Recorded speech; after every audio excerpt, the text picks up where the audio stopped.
The lights are off and away they go. Extremely loose. He's managed to hold on and they get. He missed the complete. That is crazy stuff. Side Freitas is on the grass on the infield before. He slides through. He tags Richard Eck.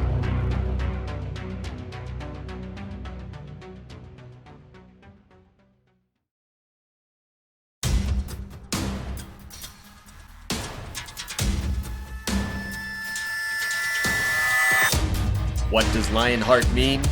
They line up 33 strong in his name. The drivers will compete on the most grueling road and oval tracks iRacing has to offer. And they all strive for one goal, to become champion. We'll witness which driver can push their car to the limit and find victory lane.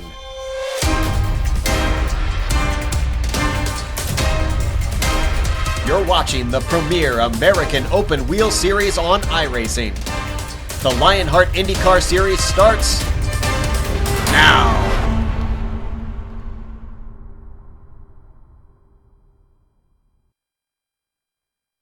Good evening, sim racing fans, and welcome to GSRC's coverage of the Season 3 Championship campaign of the LionHeart IndyCar Series. Tonight, we're in NASCAR's backyard at the virtual Charlotte Motor Speedway in Concord, North Carolina. However, it's IndyCar action taking to the CMS High Banks for the Kart Retro Series 200. Hello again and welcome topside to the virtual Global Sim Racing Channel broadcast booth. As always, GSRC's Joe Pete getting us rocking. We're going to keep you rolling into the night. Joined by Sean Ambrose, my name is Evan Pasoko. We're happy to have you along with the ride with us. As well with the helping hands of Dustin Caldwell on the spotter stand. I'm Jed Yamada in the director's chair tonight. Sean, a thriller at Phoenix and what could be very similar tonight. Charlotte Motor Speedway, this is a racetrack that is primed and ready to rock and roll for stock car racing. IndyCar, though, might get a little bit crazy tonight. The one thing that we can guarantee is that this one's going to be unpredictable and wild. Unpredictable and wild indeed. Here in Concord, North Carolina, the epicenter, basically, of North American racing. Mile-and-a-half quad oval speedway. Evan, the low groove and the side-by-side racing we're going to see tonight could produce the type of challenges that you mentioned there in your open. I can't wait to get this thing started, but I'll tell you what, first, we're going to take a ride around here with GSRC's James Carhula in the GSRC Dallara.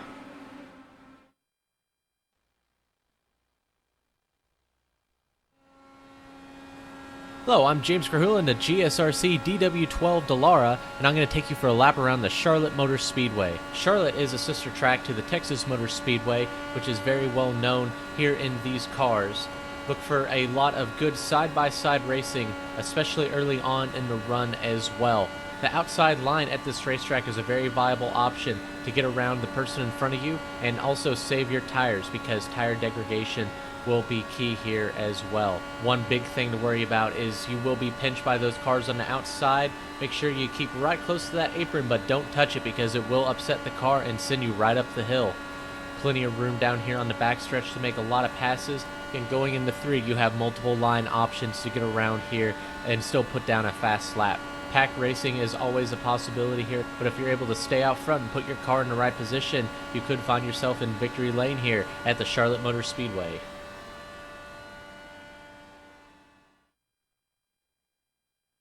And back at Charlotte, a big thanks to Jimmy Eflin and the Infinite Racing Group for sponsoring tonight's Kart Retro Series 200. Sean, we keep talking about this Charlotte Motor Speedway. You mentioned that it's a quad oval, and you look at when these guys go down the front straightaway, you watch them go to turn 1 right now. That front stretch is not a big progressive left-hand bank. There are 2 distinct dog legs. Again, we talk about in NASCAR, that's challenging enough in itself, but because of how much banking there is at this racetrack, because of how smooth it is, and something that I know you would have mentioned is how quick the closing rate is here, it is extremely easy to hold cars side by side if you know what you're doing. Things can get really tight, though, through those 2 distinct kinks, and when everybody's going to be so tight together, that could be one of the more difficult parts on the track tonight, and it's not even turns 1, 2, 3, or 4. I have first-hand knowledge, Evan. I ran the practice race with these guys last night. Managed to finish all 100 of them on the lead lap, and I got to tell you, it was scary, man. We talked about the bottom groove and how that's the fastest way around. The question is, it's fast, but how long can you keep it down there every single lap? Drew Motz tried to pull that off for a while last night. It worked out really well until the tires got really hot. And coming out of 4, that car just pushed right up the track like a dump truck, man. That closing rate, down the back straights and into the turns is incredible. You know, we talk about the draft being real in the LionHeart Racing Series. Tonight, the run will be real, Evan. It's going to be incredible. We're going to get plenty of shots, I'm sure, of these cars running right up on each other and making evasive moves to either get out of the way or get under somebody for a fast move into a turn. This racetrack, you can compare it to something like a Las Vegas if you race the iRacing official IndyCar series. It is extremely fast, and again, you can do it for X amount of time. That's always the conversation we have on the restarts. You saw it at Phoenix. You see it at any other track. Fresh tires, these guys can do a lot with the cars. However, because they're so tight, if you get on a long run, that could be a challenge tonight. Big news for Jake Wright, your championship leader. Picks up his just second win on the season 1 week ago, Sean. And again, we've talked much about that finish. It was Jason Robards who ends up coming home in second spot. That was his race to win. But Jake Wright, not to discredit him at all, not only was it a great move out of turn 4 to win that race, but he led a race high 43 laps at Phoenix. Surprising for a guy of his statistics, sitting 129 points in the lead in this championship over James Krahula to only have just 2 wins on the season. That shows you how fast everybody else is. The problem is the consistency. Charlotte might be a racetrack that I think some of these guys might just like to get away with finishing. You mentioned that you made it through all 100 laps, and I'm sure these guys would like to make it through all 133 tonight. That would be a good step in the right direction as we close in on the end of the season, because tonight it's round 15 of 18. We only have 3 races to go after tonight.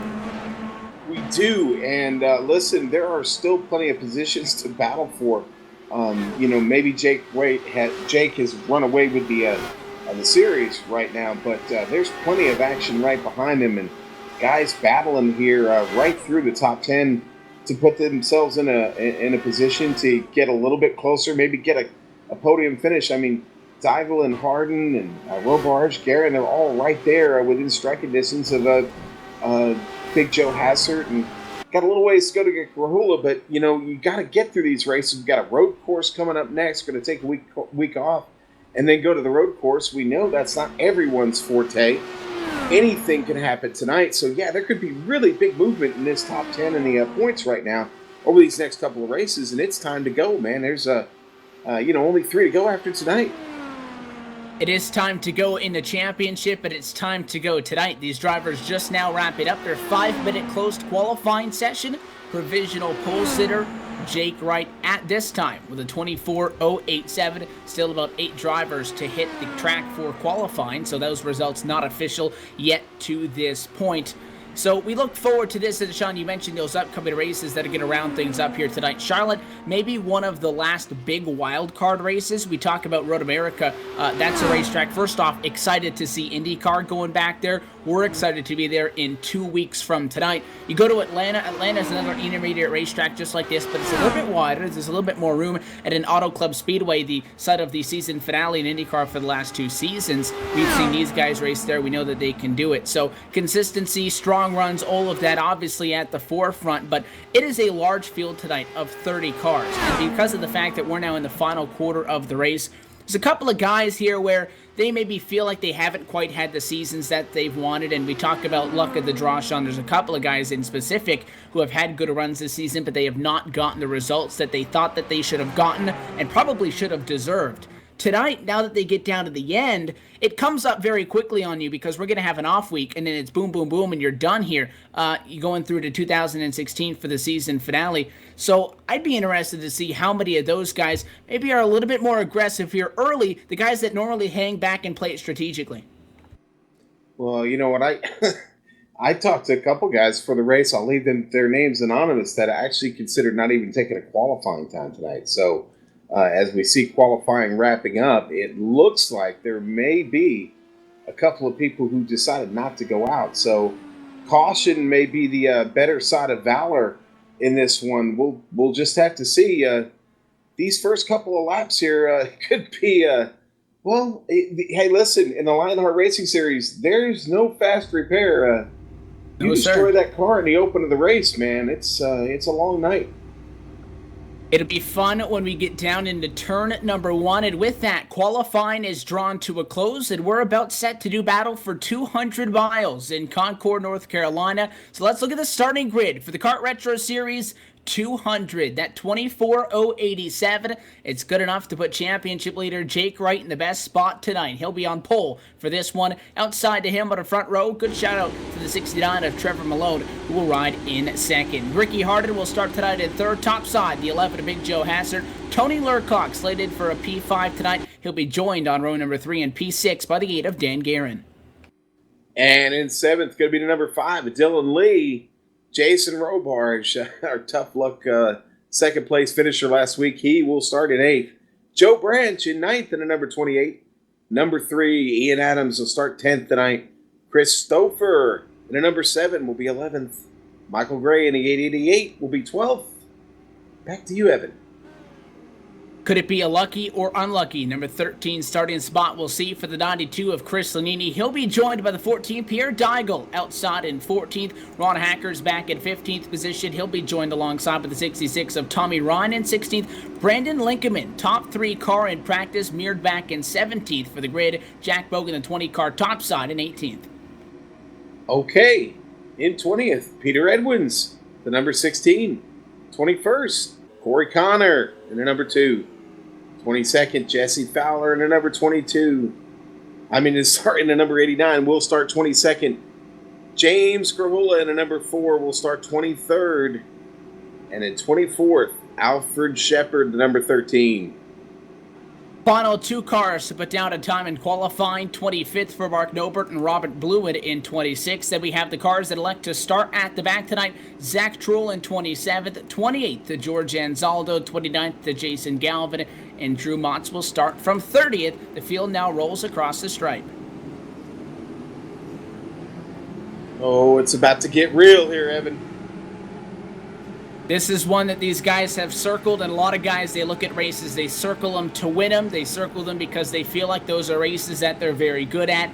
Nobody knows what's going to happen in the next 133 laps. Going to give a call to Drew Motz. We'll ride on board with him as the night progresses with the Senior Master Sergeant Motz on board camera in honor of his late father. So we'll have a good view on board with him as tonight's race progresses, and I'm sure those pictures will be very exciting to look at. You see on board with him now. Back in 30th spot. That's a lot of race cars between him and a checkered flag. He will be up for the task. It's round 15 of 18. Outside of tonight, just 3 races to go until we crown a 3rd champion in the LionHeart IndyCar Series, and we're so glad to have you with us on the Global Sim Racing Channel. The American Childhood Cancer Organization, a pace car, going to make that sharp left-hand turn, get down, get out of the way. It's Jake Wright's field at a turn number 4. The 27 gets set. He winds it up and into the restart box. Green flag flies. The Kart Retro Series 200 is underway. Leader is clear to turn number 1. That's the only spot that's safe. Not a bad start right there. Everybody across the finish line now. Looking at Brandon Linkeman. He is running, baby. Just got his way through turn 2. Heading down the back stretch. Cars stacking up behind him. Nice run here through the back of the field. Everybody's starting to spread out just a little bit back here, Evan.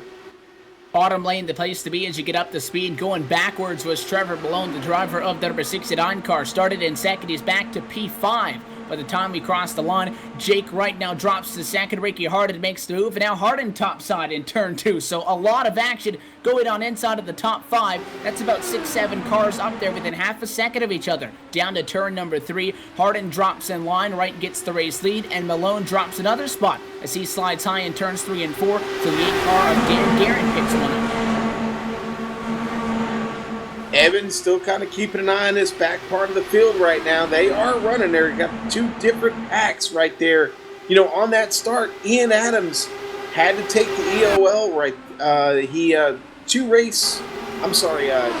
from penalty last week at Phoenix. The yellow flag's out. We got him spinning in 4. They'll spin on the apron, they'll duck and dive to avoid Jason Robarge, and they're not all going to be able to get around him. Caution flag out early at lap number 3, and this is a problem that starts from inside of the top 10. You see, looking at that 888 machine, of Michael Gray. Middle of the racetrack, contact there topside as that 79 car, a little bit slow. Gray spins down the racetrack and for the most part out of harm's way. Not as good as luck if you were topside and got involved in an accident because a lot of guys weren't able to get around that one. Mainly Jason Robarge, who went up first into the outside retaining wall, up and over a couple of times, back down, and it looks like he collected at least, it looks like the 20 of Jack Bogan, may have gotten a piece of that one, clipped him on the left side, and then also as Robarge was sitting there was nowhere to go. I think Ian Adams also collected. Yeah, that was a mess, man. Only 4 laps in and already mixing it up. Cars having to go in and take repair if they can get it. A couple of really hard hits there. So, good. Hey, not a bad time for some of these guys that lost that front draft, though, to get reset. They got a few laps under them, got a little bit of heat in the tires now, and then maybe charge, pick up a spot or two, and stay with that front pack of cars because they were starting to pull away just a bit. So, again, maybe a good opportunity for the guys that were running in that back portion of the field to make up some positions. Like I said, Ian Adams had to take that EOL.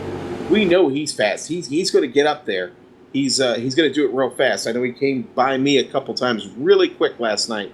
That car is really hooked up, and he has a real knack of getting to those turns at speed and being able to make a pass on the outside. So we'll see if he can pull that off and work his way up. But like I said, chance to reset and just get going again here, Evan. Lots of racing left to go.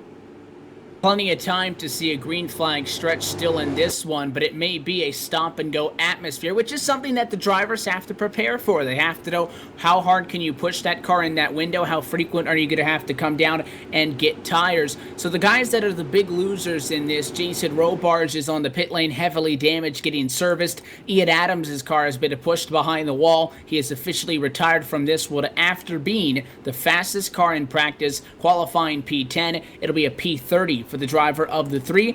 And James Krahula, we talked about guys not qualifying, Sean. He elected to start from pit road. That puts him 1 lap down already.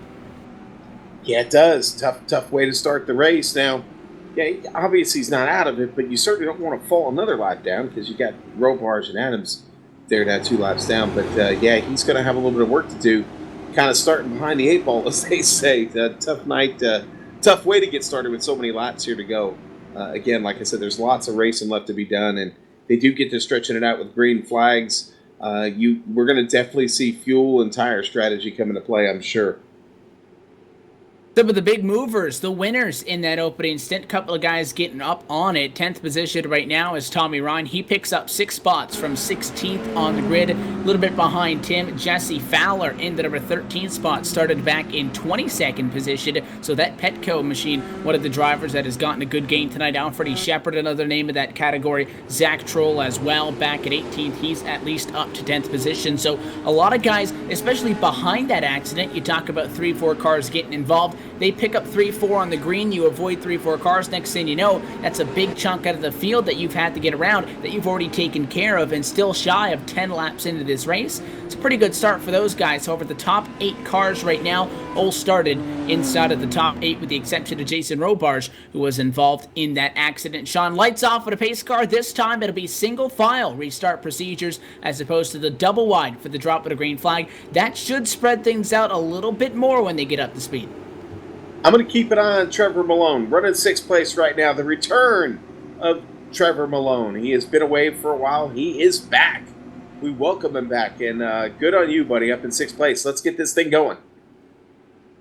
Lights off, they'll go topside in 3 and 4, getting set to go back at it. Couple of drivers down onto the pit lane to get service, top off, get back out there. Peter Edwins and Jack Bogan included in that. They'll join up back towards the tail end of the lead lap group. Still sits 27 cars strong. Your top 5, Jake Wright, Ricky Harden, Joe Hassert, Tony Lorcock, and Dan Guerin. As we pace through turn number 4, pace car going to make that sharp left-hand turn, get down and away, and then it's old Jake Wright. He's on the loud pedal right away. Green flag flies, back it away at Charlotte, and he wants to pull a gap across the start-finish line. He will do so. The top 5 nice and wide in 1 and 2.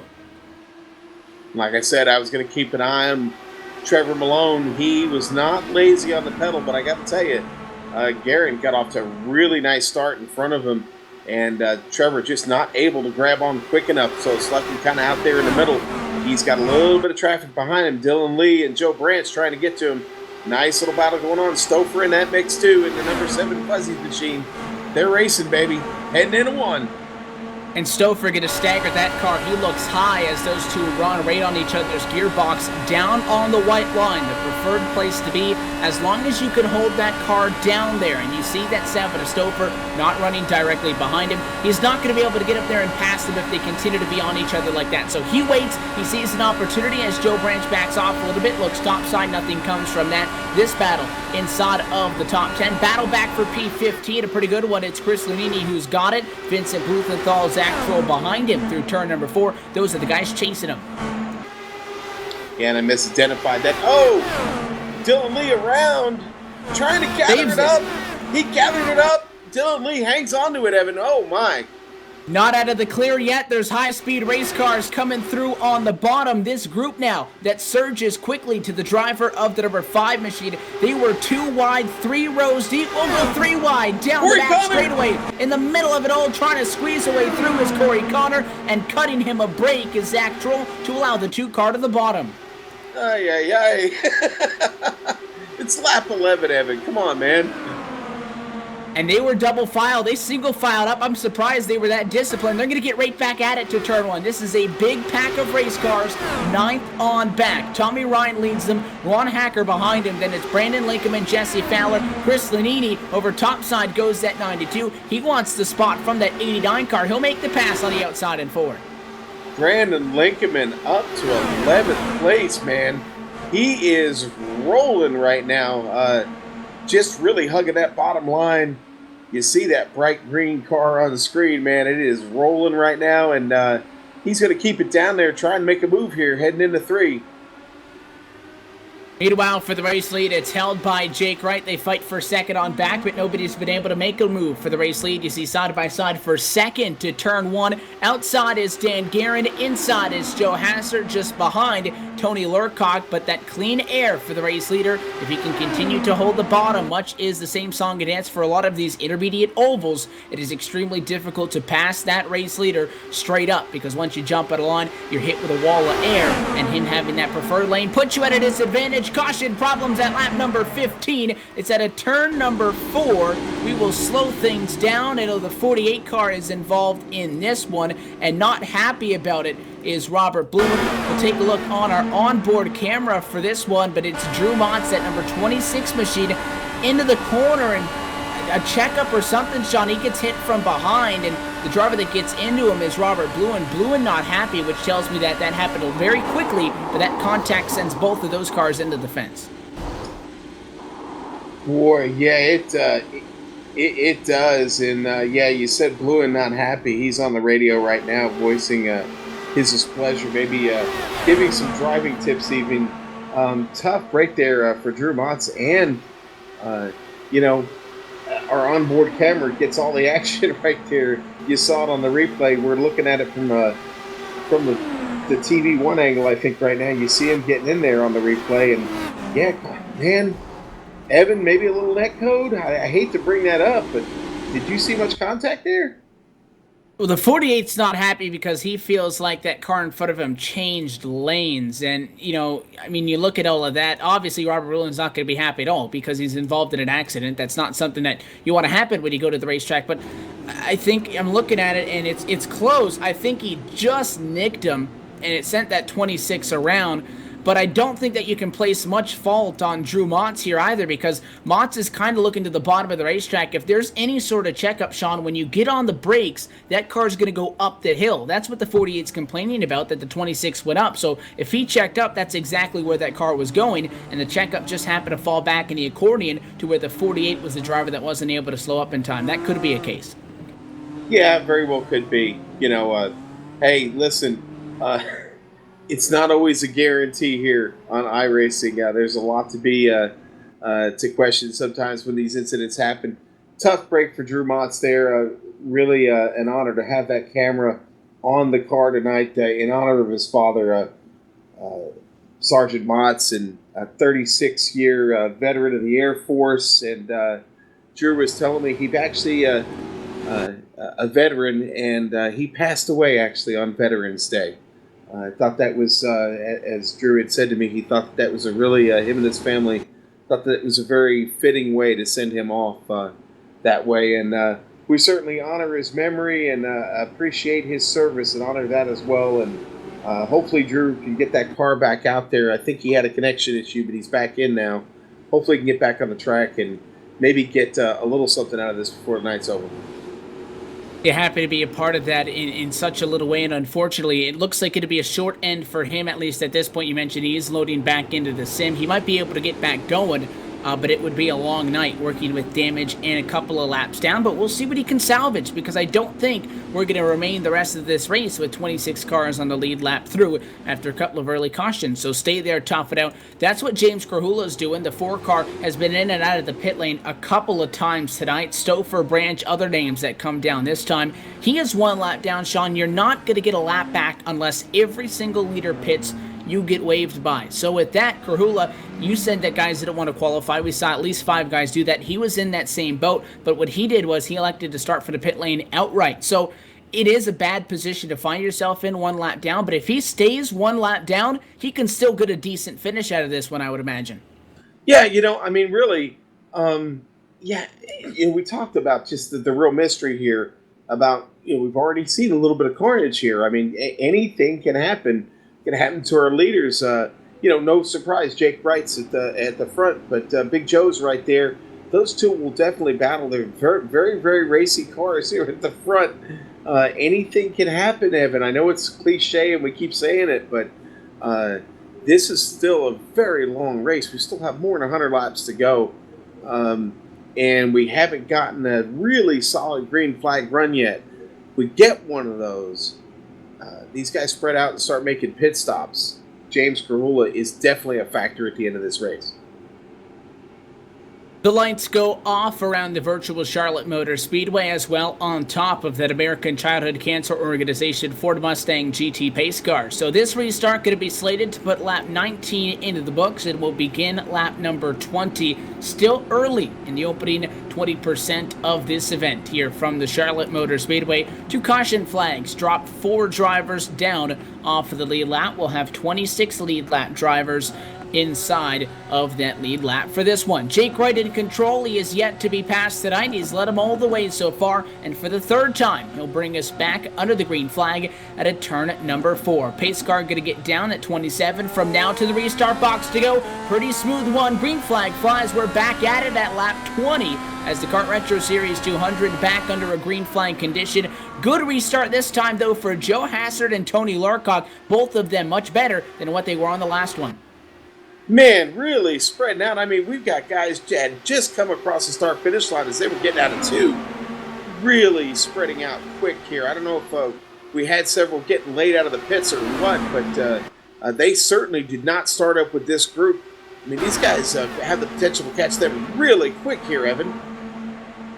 Your race leader in front, a gap of 8 seconds back to the 26th place car, that time by the start-finish line. So in just 1 lap, these guys spreading out to almost a third of the racetrack. Top side for the 11 of Joe Hassard. You see him in turns 3 and 4. He wants to get something going, but he hits that wall of air. You're stuck in P2. He ducks back in line. And look at the outside, a huge run for Dan Guerin from P4 to P3, and he gets down in line. That leaves Tony Lurcock left to fight for the 4th spot behind him. And Ricky Harden and Trevor Malone have different ideas about who should be sitting there.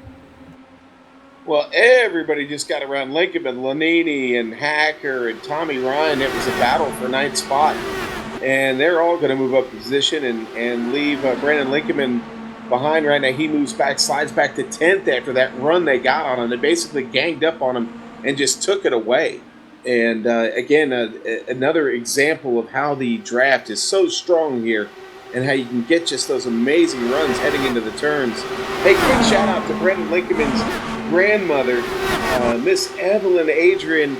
Yo, Adrian, it's really great to have you in here watching tonight. 83 years young, and wanted to say hello to her and welcome her on in here to view the race tonight. And he's doing a pretty good job. Started 17th up to 10th right now for that 73 car. You're right on board with him there just for a moment as they come into turn 4. Top 3 car in practice. He's got the speed. He's trying to work with it though. Problem is that is 2 seconds behind the race leader. The top 6 have grown that gap. They're within half a second of each other. That is Jake Wright through Joe Hassert, Dan Guerin, Trevor Malone, Tony Lurcock, and Ricky Harden. Outside of that, 7th on back, almost 1.8 seconds off. So the top 5, although they're very tight together, they're pulling away from the rest of the field. Yeah, that second group you talked about, Tommy Ryan leading that charge right now. He's come all the way back to get there. He started, 22nd, I think it was. No, I'm sorry, he started 16th, but has made his way all the way up to 7th. Fighting really hard right now with Hacker and Lanini just behind him. And he leads that second group. Talk about somebody from outside the top 20. Look at the lead of that third group. The driver of the number 89 car in Jesse Fowler. He is 11th. He paces that third group of race cars. He started 22nd. He's 11th right now. Joe Branch going to make the move to the inside of the 2 of Corey Connor to take over P12. Connor takes 13th, and then it is Michael Gray winning the fight out with that number 7 machine behind to be able to get another position as Gray drops back. Now Stouffer on the inside picks up a position. So although you look and we talk about how spread out everybody is, now almost 5 seconds amongst the top 15 cars. They're spread out as far as total position, but there are big groups of 4, 5, 6 cars that continue to battle, and you see that now Jesse Fowler continuing to lead that group. They're 2-3 wide behind him. Man, what a great battle. Now we're starting to see a little bit of run here. These guys are spreading out a bit, doing some racing, just picking their spots right now. It's time to be patient, man. We're about to hit lap 33 and take it down to 100 laps. Why not just settle in here, see what the car can do on a long run, and, experiment with that middle groove, maybe even the higher groove around the track. No risk in experimenting right now, as long as you're just giving a little bit. No sense in being wheel to wheel as they did here in the opening laps of this race. We got a good one on tap here, Evan. I feel it coming. And side by side for P5, the 42 of Tony Lurcock inside at the racetrack is able to hold off Ricky Harden. So Harden scored in P6. You'll see guys make that top arc into the corner, and I haven't really seen a whole lot of guys make those passes topside outright, but we talk about the big run. When you get it, that outside is definitely an option. However, if you enter the corner on the bottom, Sean, and you end up on the top in the middle, that's not a good sign. Either you got into somebody or somebody got into you, or that car's getting really, really tight, and that could almost be a point of no return. You want to make sure that if you're going for the top, you prepare for that at the beginning, because if you find yourself up there on exit, it could be very bad. Yeah, it could be. Man, there is a battle going on back here. Evan, they are fighting for 12th, 13th, 14th, 15th. 5 cars just locked up. Jesse Fowler in that group. Zach Troll. Michael Gray. Man, it's a real... Corey Connor's in there, the old Tiger. He's down there hugging it on the inside. This is a good one right here. And I'm not sure if I saw puff or smoke or not, but I think we touched each other for P2. It's Joe Hassert who's got it. Dan Guerin challenged the 11 and the 8 cars up in front of the field. Dan Guerin was slowed after that contact. He dropped back on the outside. That allowed the 69 of Trevor Malone to make a move on him. And then Malone's looking topside on Hassert at a 2. Nothing will come from that quite yet to this point. But that lead group of 6 cars, they continue to pull time on everybody else now. 2.1 seconds in front of Tommy Ryan. Look at him over to the bottom at a 4. Dan Guerin looking at a great view of Trevor Malone, who's getting at it. Trying to go to the bottom for a second, not quite. Oh, that man. Trevor, that rear end started to go around, and that car bit to the inside. He straightened it up real quick, man. Dan Guerin coming in for a pit. He's calling the pit right now. He rides the bottom of the racetrack in turns 3 and 4. He checks it up. He gets down. He'll get onto the pit lane safely. The speed-wise, talk about cutting it close. Down to 50 miles an hour. should be okay. Clocked at about 56 or so, but there is a small grace window. We will see, but he kicks off some green flag pit stops at lap number 36. Corey Connor not happy down at a turn number 2. The 2 car not happy. Maybe contact with the 7. That's what he's complaining about. And it looks like there was a little bit of netco between Corey Connor and Chris Stouffer. Stouffer not on the receiving end of that one. It hurts the 2 machine. It does hurt the 2 machine. He's coming out of the pit lane now. That car has got heavy damage on the right side. He hit it pretty good. Tank slapper, maybe that car is bent up. Going to need some repair. He gets in smooth, but it was certainly off pace after he hit. And I imagine he's going to be there for just a few. Dan Guerin's service has been completed. He was able to make that pit stop without losing any time from a penalty. He does fall 1 lap to the negative. The 2 car of Corey Connor is on pit road. That car is being serviced for damages. That drops him a lap down and outside of the top 25 after battling for position inside of the top 15. P2 and P3, they're putting on the heat. It's still Joe Hassert. It is still Trevor Malone. And the constant has been all night long Jake Wright in front of the field. They continue to challenge. Caution flag flies at lap 38. Driver slow in the front straightaway grass. It's the 80 of Zach Truel. Oh, Troll, and he was getting his way up there, having a decent run. We head to the replay here. Let's see what happened to Zach making his return tonight. He's been away for a while as well, and he gets down into the infield there. And it looked like he had some help from the 888 of Michael Gray in the corner. This is almost identical to what we saw 2 laps ago, Sean, with the 7 of Chris Stouffer and that 2 machine of Corey Connor. That put Corey Connor out of this race, and that is on the bottom. The 888 gets tight. He pushes up. So very close. They don't actually make contact. There's the slightest bit of netco, but I feel like they would have anyways, and it sends Truel up the wall, the right rear of that car into the fence, and then he spins down through the grass to trigger the caution flag. Good news, if any, is that car not as torn up as what the 2 machine got when he got sent up in that same place. Yeah, maybe not. Looks like he just got a little bit on the right rear there. Probably just going to take a little bit of repair, but you know what? A few of these guys were probably hoping the caution flag would come out right now. Tires are probably starting to get a little greasy, a little hot, starting to go away just a bit. Not a bad time to come in. Big Joe still got himself up in the fight there, and man, that was quite a battle going on between him and Jake, and Tony Lurcock has made his way up to that battle as well. So that was a good run we had going there, and then we get a caution flag. So again, maybe not a bad time to get it for a lot of these guys.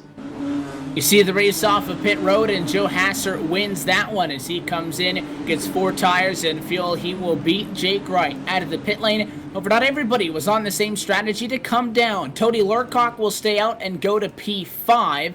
Joining him, staying out, Dan Guerin 1 lap down, James Carhulo 1 lap down. They search for a wave by. Not going to get it, though, because Joe Branch stays out as a lead lap car. Scored as the leader the last time around.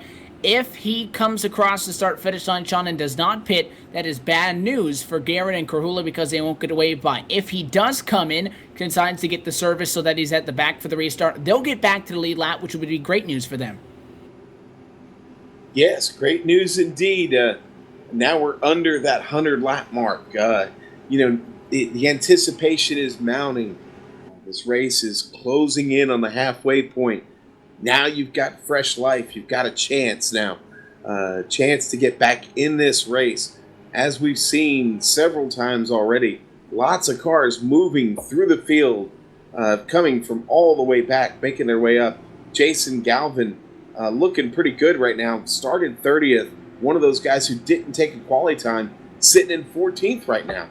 Not bad, not bad. So, again, like you said, new life for some of these guys.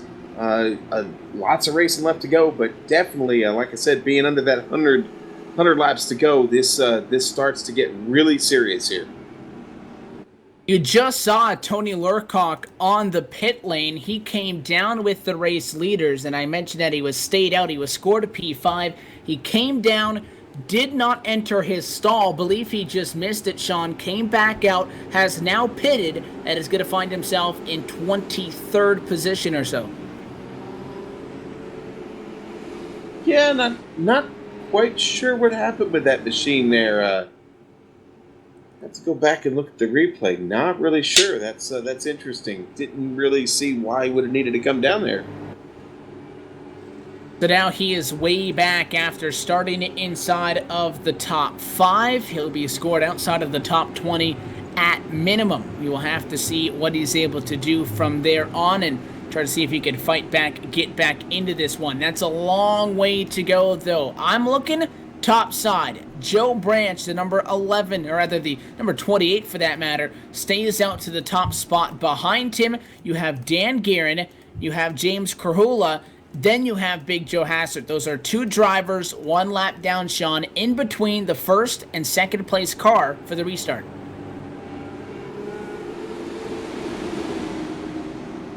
Well, we'll see here. Yeah, it was like I said earlier, that was a really good run. Potential for another one here gets us into that strategy we talked about that could possibly happen there in the beginning. You know, maybe that was all strategy for Lurcock. Maybe he just decided, well, he didn't stop for any service, so I don't know. I'm not sure exactly what happened there, but you know, as we get ready to get restarted here, they get another nice run, then we could be talking about maybe, I don't know, 1 stop to the finish. We'll see what those lap cars do. If they can pass Joe Branch, you get a caution. They'd be back on the lead lap. The pace car is dotted away. Green flag flies at lap number 43. And Branch, he sets sail. And Big Joe Hassert now closes in, stares down that number 4 of James Krahula and that 8 of Dan Guerin. Because those are 2 lap machines, the gap between the top 2 is going to be at least a second down the back. Well, I'll tell you what, Jason Galvin and Dylan Lee, Michael Gray, those guys, they got away from the rest of the field. Alfred Shepard, George Gonzalo all got left behind there. 14th, 15th place. George Gonzalo putting it in the inside. Getting by Shepard as they go across the line. Gonzalo gets that position away from him. Nice fight going there into 1. Galvin all the way up. Shepard all the way up top. George keeping it down there on the bottom. He breaks away in 14th.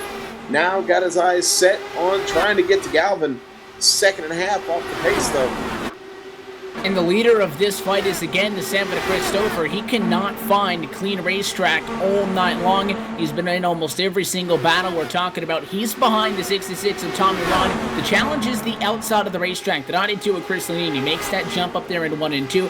Drag races down the backstretch. The 7 will get the advantage with the weight off of that 66 in front of him. So he wins that fight. Door punched open for Dylan Lee to go to the inside on the number 92. So now Lanini, who was on the offensive, going back. The grass in the infield, and the yellow's out. Zach Troll caught up in that again. Rule is involved. Jack Bogan slow, and he drives his car out of the front straightaway grass. The caution flag is out, and this was not all that far behind that battle that we were watching. You see the replay there. It is Jack Bogan's number 20 that gets turned around after a big checkup in front of him. He goes high to try to avoid that. Just about takes out the fence, and that 80 car pushed it as well behind, meets into him. They get in the left rear. Both of those cars spin. Lucky they didn't go flip it up and over, and they're going to be able to get away with this one relatively okay, considering how bad that could have been. They'll have some damage, though. I'll expect them down on pit road. Yeah, Troll going to have to bring that machine in again. Boy, did you see the size of that pack that was running? George Gonzalo was leading that pack of cars. That was 14th back to, I think, about 22nd place. That was a very angry pack of race cars, and it wound up in a caution flag. And, you know, again, tough break for Troll making his return tonight. He's going to have to head to the pits again and hopefully get a little bit more repair on that car. Yeah, and that was a big pack, as you mentioned, which is quite opposite to what we saw on the restart just prior to that, because on that one, everybody was very spread out, and in that regard, that there were a couple of battles, as we mentioned, top 5 cars, then the next 6, then the next 5, or whatever. Conversation is continuing over the radio between the lap cars and your leaders. Dan Guerin is still 1 lap down. So is James Krahula. Guerin's 1 lap down, Sean, because he pitted and kicked off the cycle of green flag pit stops. He went a lap down. There was a caution. He was stuck there. He is currently the second car in line, as we forementioned. James Krahula's one lap down after he elected to start from his pit box. They are still being held by the automatic in-sim race control between race leader Joe Branch and second place finisher Joe Hassert. And I could imagine that Hassert, then Jake Wright, second and third, aren't all that happy about it. And Krahula and Guerin, they're not going to pull over, get out of the way. They're equally as upset that Joe Branch didn't pit, because if the 28 pitted with everybody else, they'd be on the lead lap right now. Yeah, they would. You know, it's funny. A couple nights ago, they were practicing, and someone talked about the fact that they were kind of glad that there was a week off coming, that maybe the guys needed a little bit of break, a little time away to just kind of get with family and enjoy the holidays. And as you can see, the tension is real here tonight. 49 laps in across the line right there. Almost 50 here in the books. And, yeah, the tension, you can feel it in the room. You can cut it with a knife. It's heating up, and this is going to be a dogfight to the end. Trust me, Guerin is not going to give up to get back on that lead lap, and neither is Krahula. Neither one of those guys are quitters. I plan to see lots of action here on the restart. We saw Zach Trull involved in that accident in turn number 4, and not to be surprised, but he's saying that he's uncomfortable in the draft, back in 24th position now after that contact shot. I would think that that goes for everybody, because 50 laps going to be in the books the next time around. That is still not halfway. Tonight's race, 200 miles start to finish, 133 laps on tap, and across the start-finish line we'll have still 83 or so left to go. But I feel like you're not going to get any more comfortable as the night goes on, because I guess for that argument is the fact that everybody's going to get more and more aggressive. 2, against it's the fact that you're getting more track time against these guys. But because of the practice races that we talk about every week and that you competed in last night, it's not like this is the first time that they've been out there with all these cars. So they know it's not getting any easier from here. Oh, indeed. Indeed. And, you know, the carnage, again, without that reset or any help in the pits, it is so critical to take care of the car. And that is so tough to do here with the high speed, you know, well over 200 miles an hour, side by side. The net code issues that it appears like we're dealing with a little bit of that as well. It's tough, man, and you've really just got to mind your P's and Q's, as they say, and really, really take care of it. The lights on the pace car will go out, so we will have a restart with just about 82 laps to go left on the board. And it is going to be Joe Branch still in control, still trailed by Dan Guerin, still trailed by James Krahula, and still trailed by Joe Hassert. You would have to think that soon Dan Guerin would have to come down to the pit lane for service on that race car. We talk about this series limiting these guys to a fuel cell of just 75%.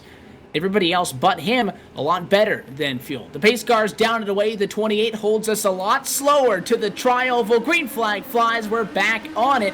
And Joe Hassert behind him is where the fight is. Top side down to turn number 1. The 05 of Ricky Harden trying to put a move on the 27 of Jake Wright. Trevor Malone, though, slow up top side. The 05 dumps down low. Boy, that really stacked them up side by side there. Yeah, Malone gets a little slow up there on the top side. Tommy Ryan just behind him, keeping it snug down there on the line, heading out of 4. Ryan got it hooked up right now, trying to get to Malone, trying to get to that battle, trying to get to his teammate up there, Ricky Harden, right in front of him. He's got to watch out, though. Dylan Lee closing fast on him. Dylan Lee and Christopher Stouffer making a move on the outside. And that's side by side inside of the top 10 running spots. And it's the 7th machine of Stouffer up on the outside of the racetrack. And he's not making passes. He's losing them. He'll try to duck down to the inside in front of Chris Linke into the corner.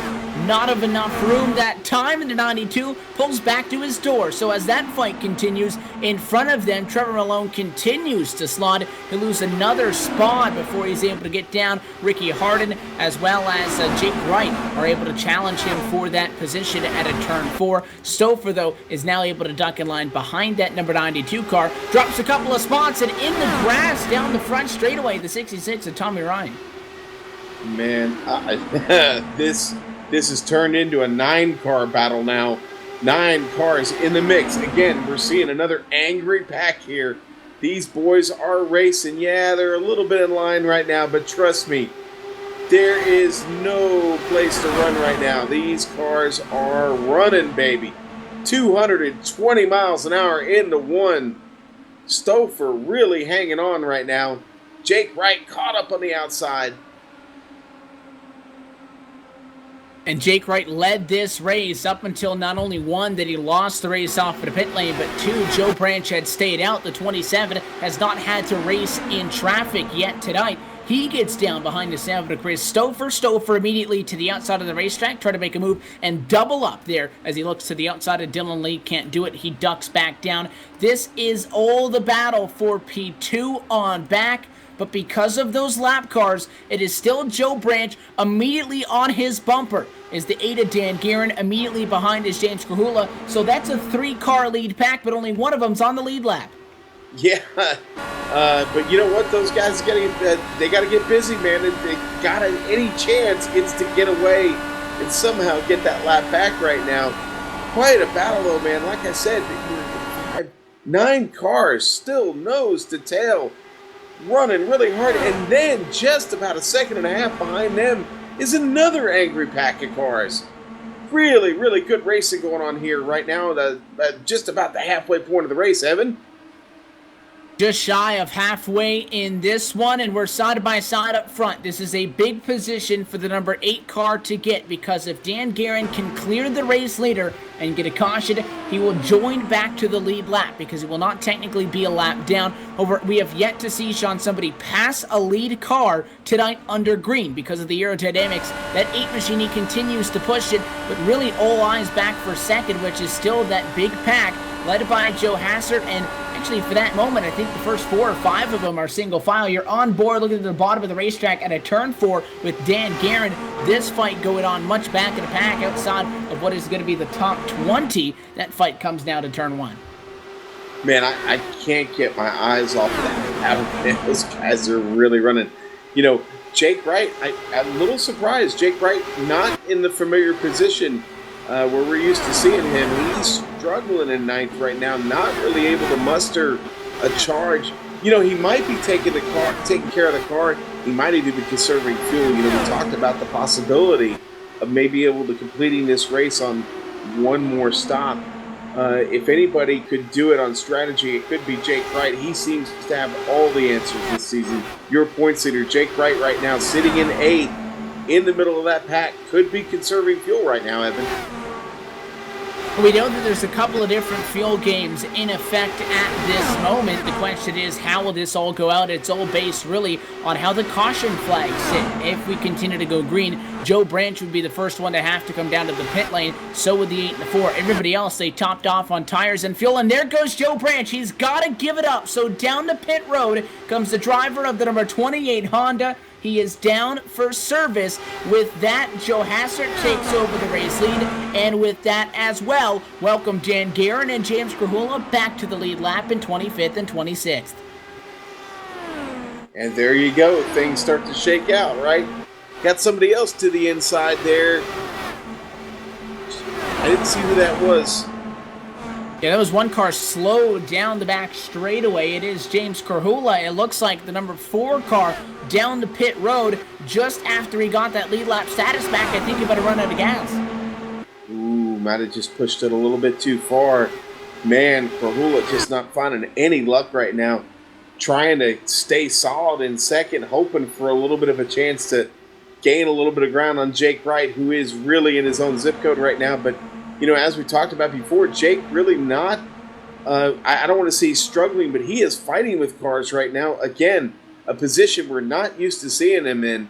And this is a little work for him right now. Jake, like I said, really having a fight with these guys. Lincoln's been all over him for several laps now, and he just can't seem to get to that car in front of him there of Christopher. To the 4 car back out of the pit lane. Dan Guerin is still out there in the 8. We talk about how it looked like all of this had cycled through. Well, Joe Branch had the pit for fuel. Those guys that had stayed out to get their lead lap back, they were on the same fuel strategy as Joe Branch. So they're equally as low on fuel. I don't think we're going to see Dan Guerin be able to stay out for much longer as he continues to ride in P24, the last driver on the lead lap. at this juncture. So as Joe Branch pitted the number 28 back on track at a turn 4, he is now 1 lap to the negative. The gamble may not have worked out for him. Hey, I just checked in on Trevor Malone and Big Joe Hassert. Man, these two are the gloves are off right now. Trevor really feeling his legs again here, making his return tonight. Had been overseas serving our country here in the United States, and he's back tonight with a vengeance. Big Joe, almost gets into the back of Big Joe right there. Malone on the outside as they head into 3. Can he do it? Can he get the run off the turn? No, not quite enough. He's got to settle back in behind. Takes it back to the outside again. Now he's got Harden right behind him. Maybe going to give him a little bit of help. Joe's getting away. We hit lap number 70. We're past the halfway point. In the Kart Retro Series 200, there is still not enough to complete a pass for the race lead on the outside of the racetrack. Malone has tried it 2, 3, 4, 5, 6, 7 laps in a row. He's gotten nose-to-nose a couple of times, but these cars handling much like the fixed setup you would see in the official IndyCar Series is that leader on the bottom is nearly impossible to pass by yourself. Boy, I'm really enjoying just watching this battle. These guys are just putting on quite a show right now. Really putting on a great exhibit of what it's like here in the LionHeart Racing Series. Again, the practice is everything. Yeah, maybe they haven't been the smoothest, but they get it. They understand. These guys are starting to settle in and really think about their end game now. It's time. Lap 72 in the books. It's definitely time to start thinking about that end game, Evan. Once you quit counting up, you start counting down. It's time to think about when it's going to be that final trip down to the pit lane. What strategy can you change? Look at the top 5. 0.2 of a second separate 1 through 5 in turns 3. Down the back straightaway, actually. 2 wide as we approach turn 3. Malone to the outside again. Harden top side trying to hold off the 66 of Tommy Ryan. Ryan in that Northern Tool and Equipment Chevrolet goes back to the bottom. The 5 of Dylan Lee wants to work with him. Both of these guys trying to pass Harden, and Harden will slot right in between them. Suffices to P4 after Harden picks up 1. You know, we're ignoring the battle for 10th place right now. Jason Galvin making a move to the outside there in the KGET machine. He's up top. Has he got enough for a run? Man, he had a strong move, a great run. Has he got enough there? He's got enough to stay outside, but not enough to pass him there across the start-finish line. Could get a little help behind. George Anzalda right there. Decides to head to the inside. Galvin stuck up top now. Loses all that time to Hacker. Had a run. Had a chance to take away 10th. Couldn't quite pull it off. But he's still running. And he keeps, he's really, that strategy right there, running it up high a little bit. He's taking care of the tires right now. And we see cars starting to pit. Jack Bogan coming in. A little bit of contact for P2 the last time around. Tommy Ryan got it from Trevor Malone. No caution flag will fly just as we were looking for some green flag pit stop action to kick off. Tony Lurcock may be involved. The number 42 car is heavily damaged and already has taken a virtual tow down to pit road. That will be the yellow. And just as I said, cars were getting tighter. I don't know if I had gotten to that yet, Sean, but what I was going to say is that Ryan passed Malone, got really tight. Malone got into the back of him. That was in turn 4. Tony Lurcock got tight in turn 4, involved in an accident. He takes the virtual tow down to the pit lane. His night may be done. And then with caution flag will make the pit strategy a lot easier. I would expect most of the guys to come down. I think he had a hardware issue. I heard him come on the radio and said something about it was all him or something of that nature, but obviously something did not go right there. I think that was just a little bit more than pushing up into the wall, to be honest with you. As we ride on board with Lurcock right now in the replay, you see him there getting in pretty good. Something's going to happen to the car here. It just, he like I said, he came on and said something, and I didn't quite get all of it, but that's an unfortunate break for him. He's still sitting in the pit. That's going to be a long tow, and might be an even longer repair. That car is pretty twisted up right now, Evan. And the driver behind it asked him if that car got tight. I believe he replied with an affirmative to that because he had to modify his entry into the corner to make that move. That second car is not involved. It is a one-car accident. Joe Hassert wins the race off for the pit lane, though, as all the race leaders came in for service. Tommy Ryan will maintain second. Still third, Trevor Malone. Christopher picks up one spot. He jumps in front of Ricky Harden to take P4. Harden back to P5. That is off of the pit lane, and the guys that stay out include Jack Bogan, who will be looking for a wave by if he does not come down this time. Joe Branch, one lap to the negative. That was bad for him because he had to pit under green flag conditions. Sean lost a lap. He'll now be able to get a wave by. He'll go back to the lead lap status, which at this moment is lap 78. He'll be back outside the top 20, though, but he's still back in this one, and that's why he paces in front of the field because he didn't have to come down. He completed service just about, 10, 15 laps ago? Yeah, and so good on him. Lots of moving guys that made their way from the back to get in this race and be in the hunt right now. George Anzaldo looking pretty good. Started 29th, it's sitting 11th. Galvin winds up getting 10th after that cycle there, and he started at 30th. So those two really on the charge, picking the right time to do it. This is the point of the race where you really want to try and stay up around that top 10 somewhere and let everybody else do all the hard racing behind you. Try and break away with that lead pack and stay with them. As we've already seen, 7, 8, 9, 10 cars all together, not uncommon tonight. And we could very well see it here again with a race to the finish. And as we mentioned, now past the halfway point, so these restarts are going to become ever so more important. And for your race leader, who has been now for the majority of this second half of the race, ever since the opening 40 or 50 laps or so when we saw Jake Wright lose it, is that it's been Joe Hassert, but it's only been Joe Hassert. He hasn't had to deal with any other race cars because he has had that advantage of having those lap cars in between himself and everybody. He was back with Malone, and again, we saw Malone really putting up a fight for him when they were back behind those three cars in front of them. Still weren't able to get around him. So Joe Hassert's objective here, get a good restart so you're up to speed by the time those guys catch you and hold the bottom. I feel like the only way somebody's going to be able to pass the race leader tonight who has clean air is if it's on the restart because that car you're chasing is not up to full song, or if you get a couple of cars in that mix because you need somebody to draft off of. If the leader has his left side tires on the white line, you're not going to pass him on the outside without any drafting assistance. Yeah, but if you can get that help, it's bliss, man. Tell you what, it's what's going to take to win this race. You're going to have to find a partner, man. You're just going to have to do it. It's funny. I heard someone on the radio today talking about the whole college football championship and how right now you really need a partner to get into that top four. You got to get a team to work with you. And he compared it to racing and drafting and racing. You got to have that tonight, man. You're going to get to the front. You're going to win this thing. You got to find somebody to team up with. And that's where guys like Unacceptable Racing come into play. Harden's up there. Ryan's up there. So, again, it's one of those deals where teammates could win this race tonight.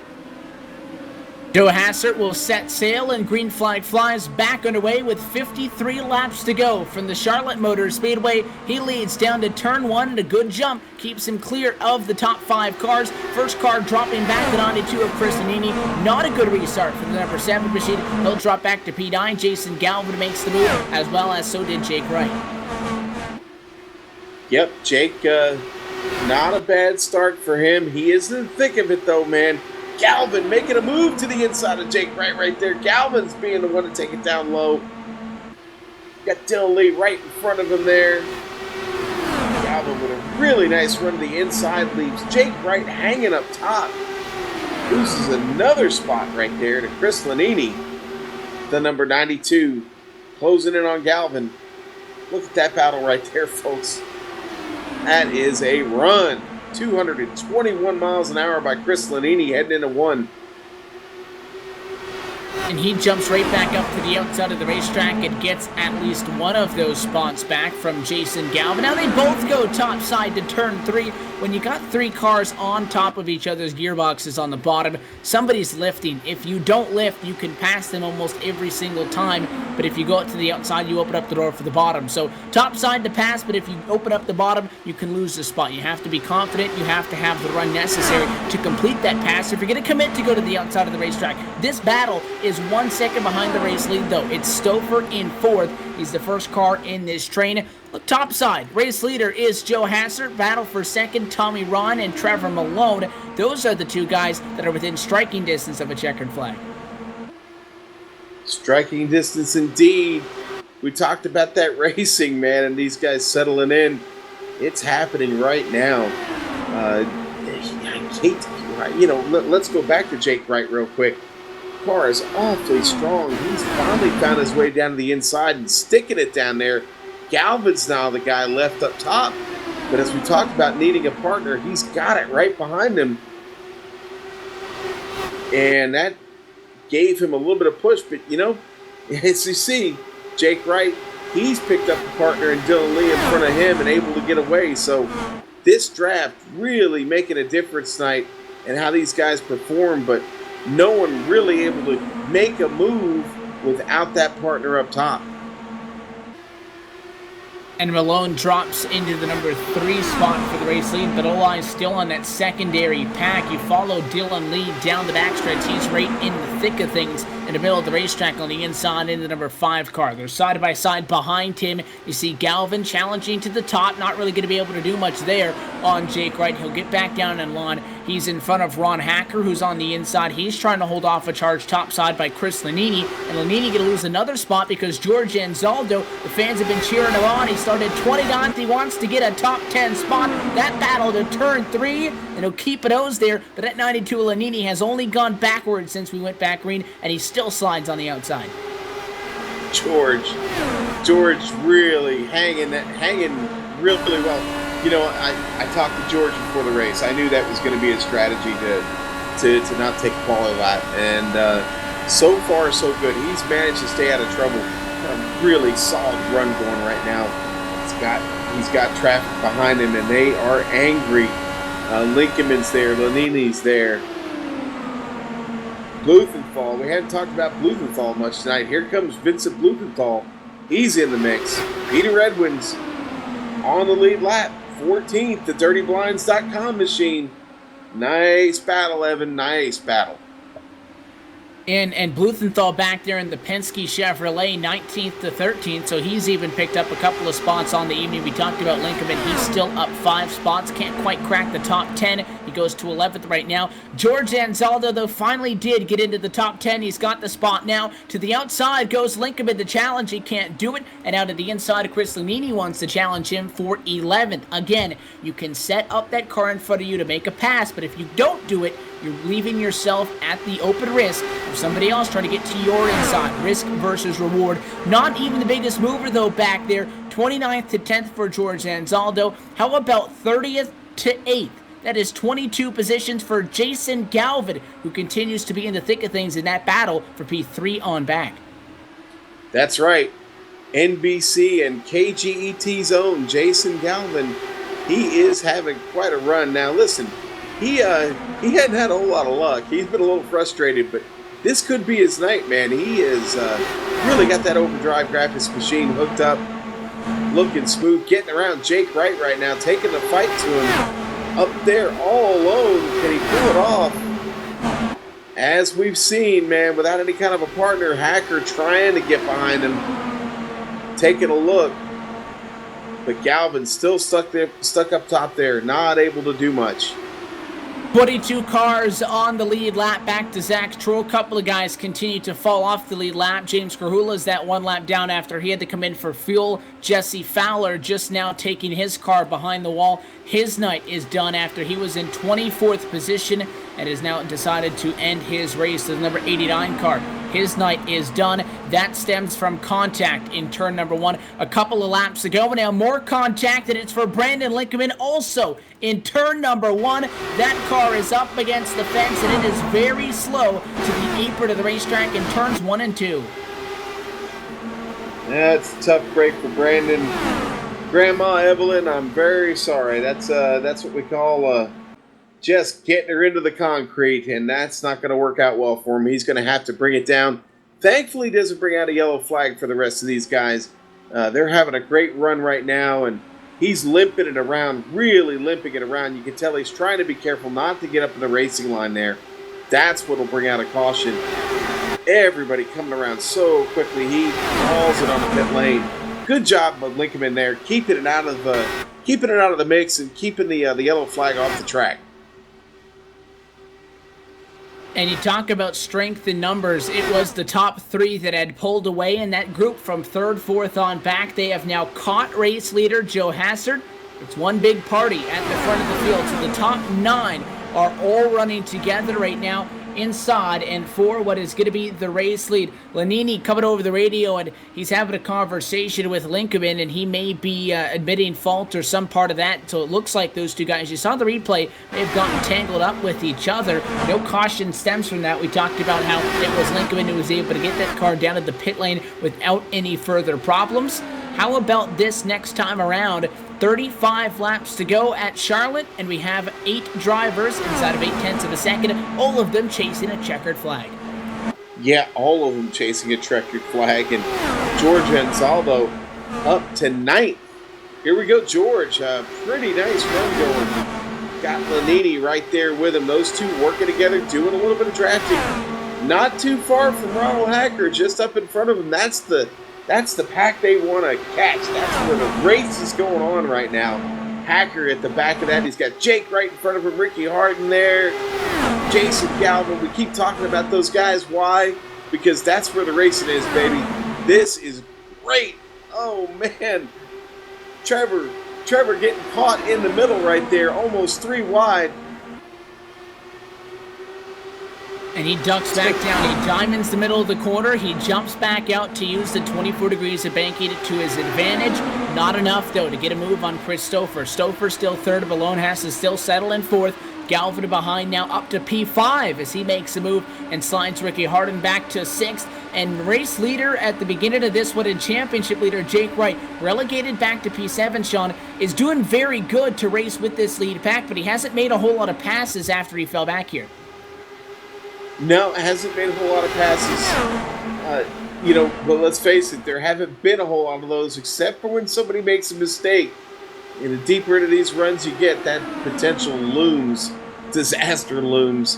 What a great 30 laps to go, Evan. 30. We got ourselves a real old Saturday night sprint on our hands right now to get to the checkered flag. Lots of movement still to happen here. George Anzaldo, like I said, trying to catch that pack. They're a second behind. Work to do, but they are catching him. They're finding it. Going to be catching the draft to Hacker real soon if they can just stay steady. And it is still that pull away. P9 is the next driver you can talk about. That's George Anzaldo. He continues his charge up to 9th spot. 1.8 seconds, though, behind that lead group of race cars. So as they work out of 4, he's in the middle of the corner. A couple of guys coming down to the pit lane. Joe Branch is in, as well as James Krahula. Those are still the 2 drivers that are on a differing tire strategy and fuel strategy. Really the main point from your race leader. So the guys up front, not a primary concern at this moment, Evan, as that car is in. The guys up front, oh man, they're trying to gang up on Big Joe Hassard right now. Trevor Malone leading that charge. He's got Tommy Ryan and Ricky Harden right behind him. They're trying to take him up top. Look at him go. The 3-car freight train on the top side of the racetrack. Joe Hassard, not much of a choice but to hold the white line, and it still seems to be working, but it is definite that Malone, Ryan, and Harden, they are trying to work together to do something with it, and still that 11-car holds strong. He does hold strong, but you see what Malone's doing right there. Sneaks back in behind, gets a little bit run, and slingshots it back to the outside. Allows Ryan and Harden kind of to stay in his wake right there. Harden's starting to slack off just a little bit. Oh, baby. Malone all over the wing of Big Joe Hassard. Tommy hanging right in there.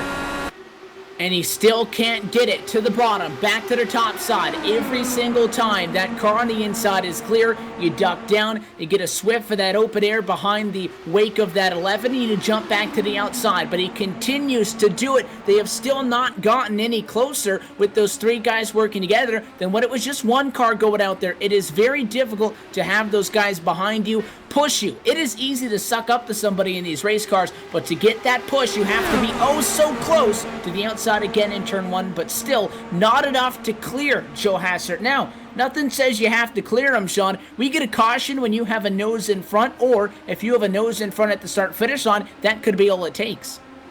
I'll tell you what, man.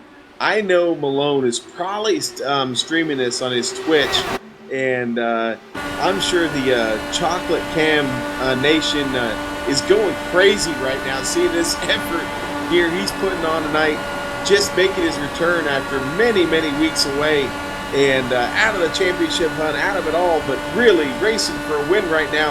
Look at that. He's making it up there on the high side by side with Big Joe Hassert. Hassert just not wanting to give up that bottom line at all. He is staying true to form, just hugging it all the way around. Can't seem to get enough help there. It doesn't seem like Ryan and Harden are making much of a difference for Trevor. You know, we talked about needing some help to get around, but man, even that's not even proven to really happen. Oh, Tommy Ryan coming in, dives it in real quick. The Ryan in for the final time at 22 laps to go. The number 66 car is in for service. He'll come down and get 4 tires and fuel is going to be enough to get him to the end. The question is, what does this mean? Fuel strategy for him. So the 11 is now in the race lead still. Joe Hassert, you got to be thinking, is he going to be coming out of the pit lane? Ricky Nothing Harden's from in. him, but Harden is in from 3rd, and I think he's sped. 50 miles an hour is the limit, and he was at the stripe at 73. That's probably going to be a penalty. Oh. And if that is, that's at least 10-15 seconds of penalty, and under green flag, that's half a lap here. And your leaders having to fight through cars getting back on the track. That is a very risky proposition. 3 wide going into 4 just behind your leaders. Man. He is penalized for the record, so that 05 he's sitting there and he's serving a 15-second time penalty. That takes him out of this. Yes, it does. Wow, what a tough break for Harden. He's going to be kicking himself all night over that one. But, man, let's focus back on this battle between Big Joe Hassert, Trevor Malone. It's still 1-2. It hasn't changed. Malone's not able to get around him, and Joe's not going to open the door for him. Not until those tires give up. They're going to have to pit. They've only been in 2 times. They are going to have to pit. Question is, when?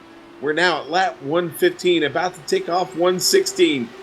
Oh, Big Joe just putting out the call to Trevor to warn him. He's coming in next time by. Box, box, box. I was going to anticipate that they were not going to let each other know what was going on, but Joe Hassert letting everybody know he's going to be coming down. We have seen that it is almost impossible to pass the leader in clean air, so it is extremely important that you pit on the right lap so that you end up in the lead. It's not as easy as catching somebody and passing them back, and both Joe Hassert and Trevor Malone are down from P1 and 2. Stouffer goes to the race lead. Both those cars make a safe entry. And Malone is in right with him. Good move. Good move. Couple of guys not happy. We're hearing an incident with the 83 of Mark Nobert, who is slow on the apron of the racetrack. That's contact in pit road between Mark Nobert and Michael Gray. They made heavy contact trying to get in and out of each other's stalls. Big Joe is out. Getting up to speed. Out of 2 on the apron. Bogan just went around. He holds the lead out of pit road in front of Trevor Malone, in front of Michael Gray. He'll blend back up to speed, and we won't get an accurate look at this really until we see Stouffer, Wright, Galvin, and company come down. And here they come. Stouffer's in, Galvin is in, Ron Hacker's in, Alfred E. Shepard also. Jake Wright, the lone car to come down pit road. He's your leader. You know, Malone really slow on that pit stop. Big Joe really put it on him there in the pit lane, able to get away and open some space. And now Malone finds himself having to fight there with cars that are getting ready to pit or are off the lead lap to begin with. So, yeah, tough break for Malone there. Joe able to pull away and open up. And I'll tell you what, once this thing circles around and Big Joe Hassert's got the clean air, baby, I don't think anybody's going to catch him. He'll just check out on everyone. Here comes Jake Wright. He's onto the pit lane, a smooth entry. It's not going to be any sort of penalty for him. So as he comes in to be serviced, we look for who is to take over the race lead. Start-finish line, it will be. And it's scored up front. Still Jake Wright, but Joe Hassard is going to take it over once Wright has completed his service. And Joe Hassard's gap now 2 seconds over Tommy Ryan, Jason Galvin, George Anzaldo, and Trevor Malone. He's well out in front. Man, again, I can't talk about how much time Malone lost there. Amazing, man. What a tough break. I mean, he was right there with Hassard going into the pits and comes out so far behind, just not able to get up to speed like Big Joe did. Again, I'm going to say it, Joe with clean air is going to be really hard to beat, man. I don't know if these guys have got enough to get to him. They can work together, there's a chance. I mean, there's still 10 laps, 11 laps to go. I mean, there's still a chance, but again, Joe just eats up the clean air, man. And it's a lot of time on the stat sheet, time as far as minutes and seconds wise, not a whole lot of time left in this one. Joe Hassard, 11 laps to go at the start-finish line. The gap is 2 seconds to Tommy Ryan, and Ryan is a second in front of the battle. That's P3 on back. George Anzaldo has it, Jake Wright, Trevor Malone, and Jason Galvin won it, so those guys aren't doing themselves a favor either. But I think Tommy Ryan, first off, it is extremely difficult to make up those 2.1 seconds. If you do that, though, how do you pass them? Yeah, exactly. That's been the thing we've seen tonight. How do you pass somebody? Is help really going to make a difference? I don't know. We didn't see it earlier when Malone was trying to get some help. He couldn't quite pull it off. Looking at Malone right now, he just made a pass around Jake Wright. Actually did make a move on the outside. Looked like there was some side draft work going on there. Now, can he hang on to it and get below Jake? He does. Shuts the door on him across the start-finish line. Malone up to 5th. Anzaldo trying to hang on to 4th. Anzaldo was scored in 10th and 9th, Sean. We talk about guys losing time. He gained 6-7 spots in this rotation, and right now, as they approach turn number 4, he's on the podium in 3rd. Trevor Malone trying to knock him off, though. Oh, George, you got to keep it down on the white line, baby. Keep it down there, George. Oh, look at that fight going on right behind him. George not looking at his mirror right now. Don't look in your mirror, George. Keep it to the inside. Don't open the door for these guys, please.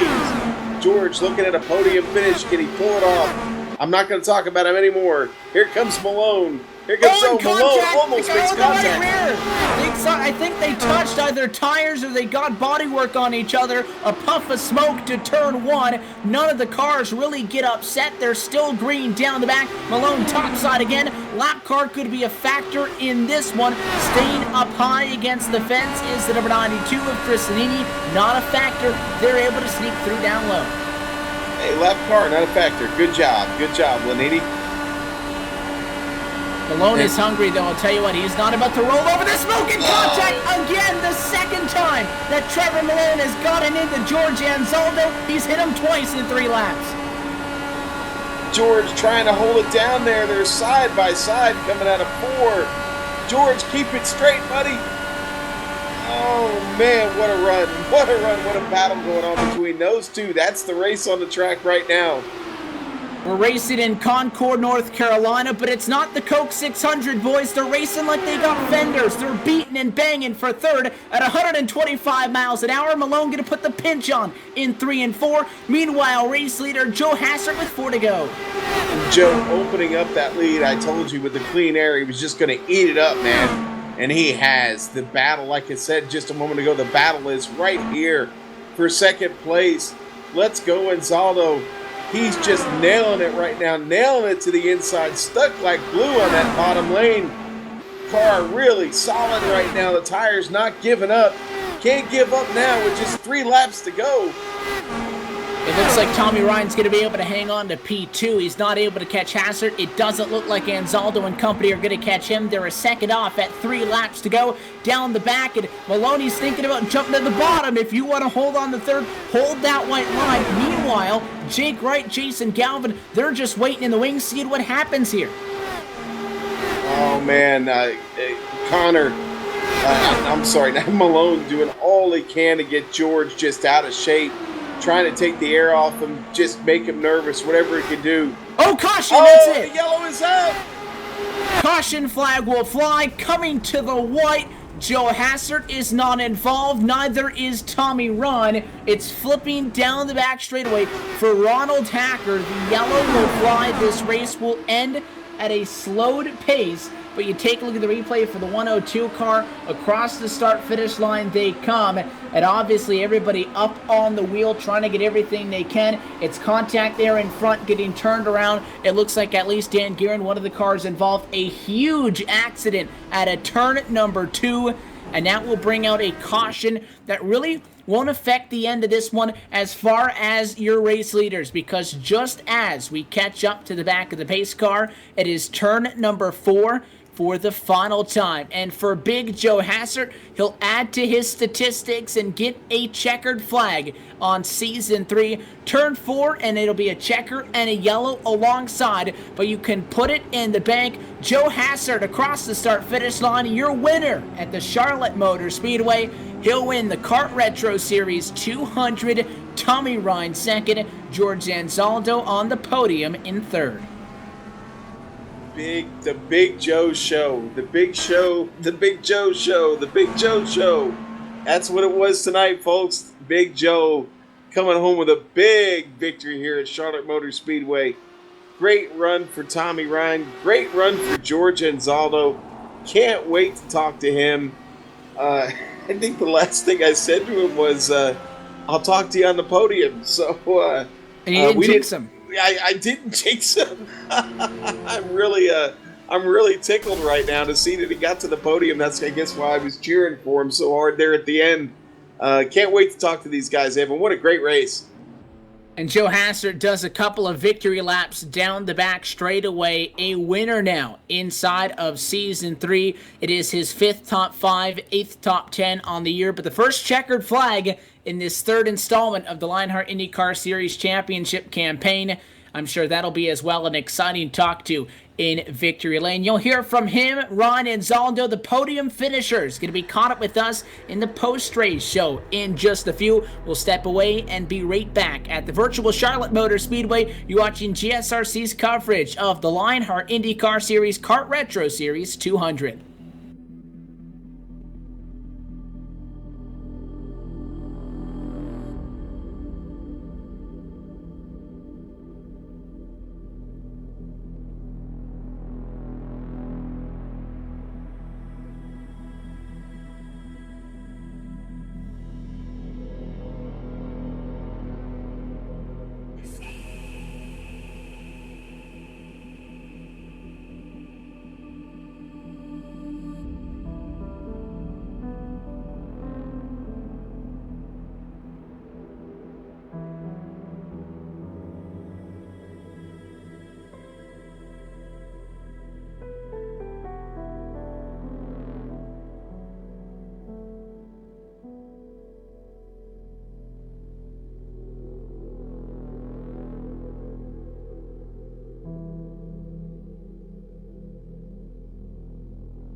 Back live at the virtual Charlotte Motor Speedway, and things just now settling down post-race from an exciting Kart Retro Series 200. Joe Hassert, first win on the season, comes home in the top spot. We knew he had a fast car. Second in practice, qualified a top 5, is able to hold off there at the end, as officially this one ends under a caution flag condition. Let's take a look at where they all finished at the end with the GSRC finishing results from round 15. Tommy Ryan comes home in second. George Anzaldo on the podium. We'll talk to those three in just a moment. Trevor Malone has to settle for a P4. Pole sitter Jake Wright recovers for a 5th place. Jason Galvin, biggest mover, 24 cars he passed to come home in P6 tonight. It was a 7th for Joe Branch, Vincent Bluethenthal in 8th position, Alfred E. Shepard in 9th, and Ricky Hart and Sean would round out our top 10.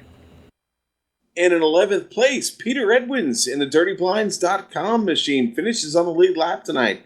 Good run for Pete. He started 20th. Dan Guerin, man, we saw the trouble he had tonight, but he does manage to finish on the lead lap, 12th place. Chris Lanini, number 92, he finishes a lap down in 13th. James Carolla, tough night for him. It started early with the trouble and never really rebounded from that. He finishes 14th. Michael Gray, 15th tonight. Pierre Deigel, didn't really hear much from him tonight. Started 14th, finishes 16th. Zach Troll, he had a little bit of trouble. Started 28th, manages to finish, though, in 17th. Robert Bluen finishes in 18th tonight. Mark Dobert, 19th. And Ron Hacker, 20th. First car, 2 laps down. 21st tonight as well, 2 laps into the negative was Chris Stouffer. Jack Bogan 4 laps down in 22nd. And then from here on out, the drivers that come home behind the wall in or out of this race. 23rd for Dylan Lee. Brendan Linkovic, great run, is soiled as a 24th place result. Jesse Fowler back in 25th. Tony Lurcock started top 5. He falls to P26 before the end of this one. Corey Connor involved in an accident in 27th position. Drew Mott's back in 28th after early contact. 29th for Jason Ropage. And then Ian Adams rounds out your field of 30, coming home in that Team Nailed It number 3 car in P30 on tonight's race. Going to get some of the post-race interviews kicked off, and for that, Sean, I pass the mic over to you. Caught with our 3rd and 2nd place finishers, but first, we are with George Anzaldo, 29th to 3rd. That's a pretty good night. Not a bad night indeed. George Anzaldo, please back me up here. What was the last thing I said to you during our pre-production meeting? Well, Sean, you said just keep your head in the game and focus on the race. Sometimes that's a little bit of a challenge with the adminning side of things, kind of last minute, but I was able to hang in there, and I couldn't be happier getting a podium. What a battle with Trevor at the end there. Do you remember that part about where I said I'll talk to you on the podium? Actually, thinking back, you did. I didn't believe it at the time, but like I said, I'll take it. Congratulations. Congratulations, George. Great Thank run, you, Sean. man. Yeah, when you go back and watch the broadcast, I was kind of playing cheerleader at the end, giving you driving tips, not like you need them, but tell us about that race tonight, man. You had to come from 29th. You saw it all happen right in front of you. Are you a little surprised at the way things shook out tonight? Yes and no. I mean, we have really, really great drivers in this series, but throughout the week, the racing has been so close that, naturally, some incidents were occurring. There was also some problems with netcode, and I actually decided not to qualify for the first time ever in the history of the series. I said, you know what, I'm going to lay back and wait until things settle down, but I also did practice quite a few pit stops throughout the week, and I think that's what really made the difference there at the end. Unfortunately, my mic had gone out, so I couldn't announce my pit in, but I came in hot off of 4 and managed to get in, thankfully, without a penalty. I think I was right at the limit there. I pitted with enough fuel, and I took on just right side tires only, and I think that probably was what helped edge me out there at the end. Yeah, I'm showing that last stop was 6.4 seconds in the lane at the stop, so you made up a couple of seconds on the rest of the guys there. That certainly looks like it did pay off for you. All right, so we get a week off for the holiday, get a chance to breathe a little bit. Talked about it during a broadcast. The tension, it's so thick you can cut it with a knife right now. Then we head to a road course. So, we know that's not everyone's forte. You're not bad, sir. We head to Road America. What do you think? What do you see in the future for George Anzaldo? Well, in all honesty, I'd probably say I'm more average on the road side, but I basically try to practice to the point where I can keep it on track, and that's going to be my goal for Road America. Obviously, I'm going to go all out, but the goal is to keep her on track. I'll definitely be putting the time in, and I'm looking forward to it. Love the road. Well, George, being the Grand Poobah, the executor in charge of the LionHeart Racing Series, lots of great things to come for 2016. I'm going to give you like 15 seconds. What are we looking forward to for next season? Really quickly, we're actually going to have a good off season. Give the guys a chance to decompress a little bit. But we're going a little bit harder for 2016. We're going to have a 22 race season. We're going to add on some more road courses for a total of 7. We're going to do some updates to the rules. Looking to add some more drivers to the roster. It's going to be a great season.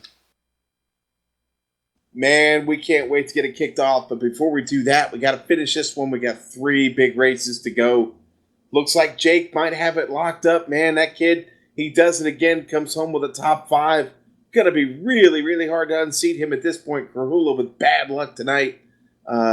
George, been a great season for you. It's going to be a nice jump of the points as well with your podium finish. Congratulations. Look forward to talking to you during the week off, and then we'll see you at Road America.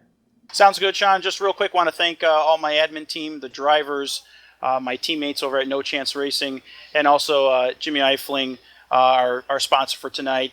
He puts on the Kart Retro Series, L79. A lot of the LionHeart guys have been having a blast running some of their races. Just want to thank him again for sponsoring the race. The sponsorship by the members has been huge in getting these broadcasts for the league, and we just, as a whole, want to thank all of our sponsors for what they've done for the series. So thanks again. Yeah, thank you, George. All right, man. Well, we're going to check out with George. We're going to catch up with our second place finisher tonight. Tommy Ryan had quite a run himself, and we'll bring Tommy Ryan. Tommy Ryan is in. We're down here. The podium celebration with him now. Unacceptable Racing on the podium again this season, Tommy. Congratulations on a second place finish. Hey, man, thanks a lot, man. This is my first podium. My teammates are usually better at this stuff than I am. But man, it's good to finally get a top 3. It's exciting. Now I know you've been frustrated. I know it's no secret. I know you've hoped you'd do better. But listen, man, what a run tonight! You come all the way from 16th. I talked with George about all the action on the track tonight. You saw plenty of it too. What was it like out there, man? You just basically ran a low line, and when your car gets tight, you just hope that the guy above you would move up some. There was a couple wrecks in front of me, man. It's just the seas kind of parted as I was heading towards it, and it's a lot of this is luck, man. You're at the wrong time at the wrong place, or you're at the right time at the right place. Accident avoidance is a key here at any of these races on these ovals. But it's if you can kind of stay in the front lead pack, it's a little more calm. If you're in the back of these things, it's a little more panic mode into it, and there's a whole lot more a lot more cars to dodge when things get out of hand. But it's really just your faith is in a lot of other drivers' hands because we're all so tight. So what we doing for Thanksgiving tomorrow, Tommy? We're going to eat a lot of food, and then we might drink a lot of whiskey later. Crown Royal is on my menu, and look forward to it. All right, man. Looking forward to that week off, or are you going to spend a lot of time in the seat practicing for Road America? Yeah, I expect we will. Unacceptable, man. We love the road stuff because we feel like you have a little more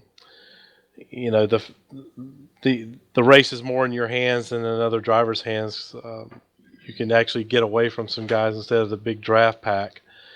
But yeah, we'll practice some, and next week, man, it's just going to be just hanging out and having a good time, man. Well, Tommy, again, congratulations on your second place finish tonight. Really good run for the unacceptable number 66 tonight. I know your teammates will be extremely happy, and I'm sure you guys will probably go run off and race a little bit more because let's face it, nobody's got to be anywhere in the morning. Who knows? Maybe I'll jump on and race a little bit with you. We'll see. But certainly we'll see you in a couple weeks at Road America. Thanks again for coming in. And I'm going to hand it back to Evan. I believe he has caught up with our winner of tonight's race, Big Joe Hassert, in the booth.